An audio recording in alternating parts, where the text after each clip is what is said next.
Our next presenter is Ms. Sharda Sardarsingh. She has a BSc in economics. She's currently pursuing an MSc in finance. She is a research and policy analyst at the Economic Development Advisory Board of Trinidad and Tobago, the secretariat of which resides in the Ministry of Planning and Development. And while the board itself reports to the Prime Minister of Trinidad and Tobago, her portfolio includes the promotion and undertaking of research and analysis related to economic diversification with a focus on competitiveness and innovation. So join me in welcoming Sharda to the podium. Thank you. Good afternoon, everyone. All protocols observed.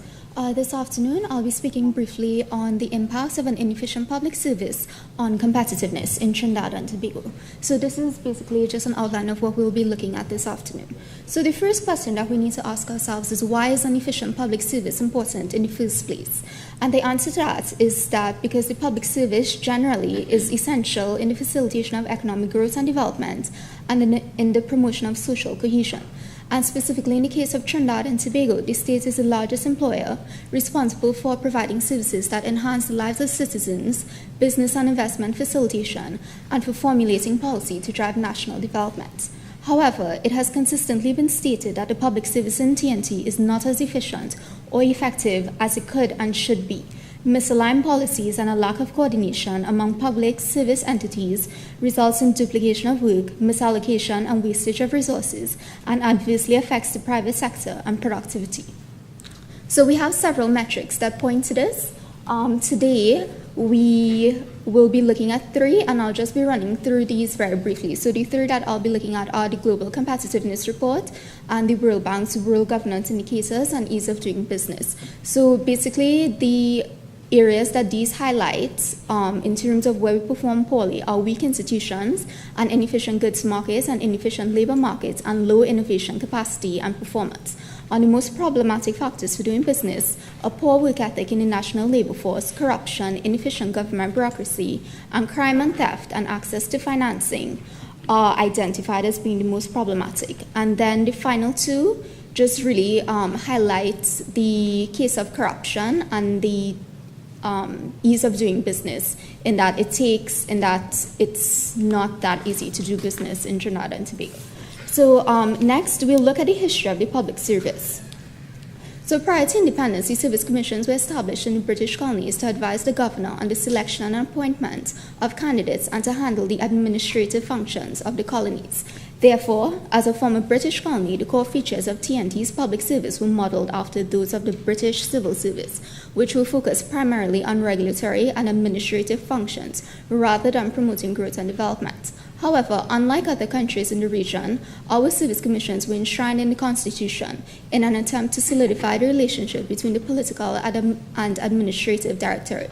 Within the LAC region, we actually have one of the most enshrined constitutions. I believe it's only Guyana and Suriname whose constitutions are more enshrined, whose service commissions are more enshrined in their constitutions than ours. So despite the fact that they were enshrined in constitutions, tensions still arise between the political and administrative arms due to a number of different reasons. And some of these could be mistrust, different motivating factors, and unclear communication, and a lack of clearly articulated strategies to convert political manifestos into sound policies. So we recognize that there are issues. In terms of looking at those issues within a framework and for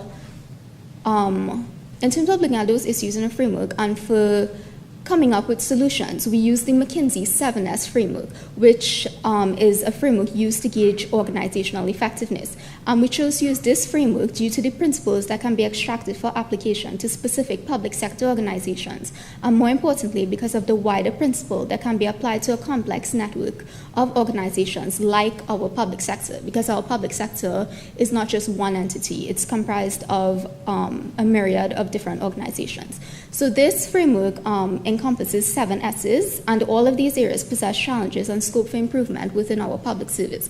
However, for the purposes of this paper, we focused on 3 and the linkages between them, and these 3 were the strategy, structure, and systems. with the shared values, strategy, and structure. So basically, the shared values speak to the core purposes and functions of the organization and often serve as a foundation for the development of short and longer term strategies. And this is where the strategy element of the framework comes in, because the strategy is formulated to achieve those core purposes, and the structure, in turn, is one that is supposed to be able to support the strategy and be able to have it be implemented and effected in the most efficient way. So in terms of looking at these three S's and the problems that we have within our public service, in terms of the shared values, at the time of writing, while the various ministries and different organizations within our public service have their own mandates and objectives, we were unable to identify or locate any officially designated core values shared across the TNT public service as a whole. As it pertains to strategy, there have been several documents produced within the last decade that have sought to outline and pursue clear development goals and targets for TNT. However, the implementation of these strategies has not always been the most effective. And in terms of the structure, it has fundamentally been noted that the public service was originally designed to perform regulatory and administrative public processes. However, it is currently being asked to perform a wider remit of tasks and functions related to growth and development, but has not been reconfigured in a manner that could effectively facilitate such a change. And this example here is a clear indication of the strategy and the structure within our public service not supporting each other. And this has resulted in many issues, such as a lack of consistency across different administrations related to the National Development Agenda, an increasing number of state enterprises, many of whom are unable to service their debt, the proliferation of contract employees, which has resulted in a secondary workforce and tensions within the public service, and the centralized power of service commissions. So, when we got to the recommendations, we framed the recommendations in the terms of proposed share values in keeping in line with the framework, and we identified 4 main areas. So for the first one, the proliferation of state enterprises has contributed to a duplication of work and to the inefficient use of resources. Financially insolvent state enterprises have also had the added effect of increasing state debt. And this is a problem because according to the GCI, the quality of institutions, which is the first pillar of competitiveness, plays a key role in determining the level of productivity in a country. So to this end, a proposed shared value which addresses business and investment matters and implements measures such as a public e-procurement system to reduce wasteful government spending and improve public service efficiency is useful. The second one, that was the second one I looked at. The first one is a performance-based productivity and service delivery. And this would be useful because of the contract situations, which has resulted in an inefficient labor market, which in turn results in low productivity. And the centralized power of the service commissions has also resulted in an inefficient government bureaucracy, seniority-based public service, and an inefficient labor market. So to this end, a proposed share value which focuses on performance-based productivity and service delivery and implements measures such as merit-based promotion would be essential to public service reform in Trinidad and Tobago. The third area we looked at was that corruption hurts everyone.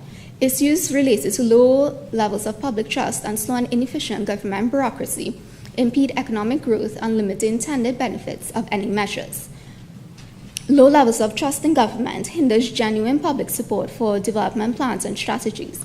Moreover, as articulated within the GCR, perceived corruption negatively impacts economic competitiveness. Public sector reform should therefore serve to strengthen public institutions and to ensure that processes are transparent and efficient.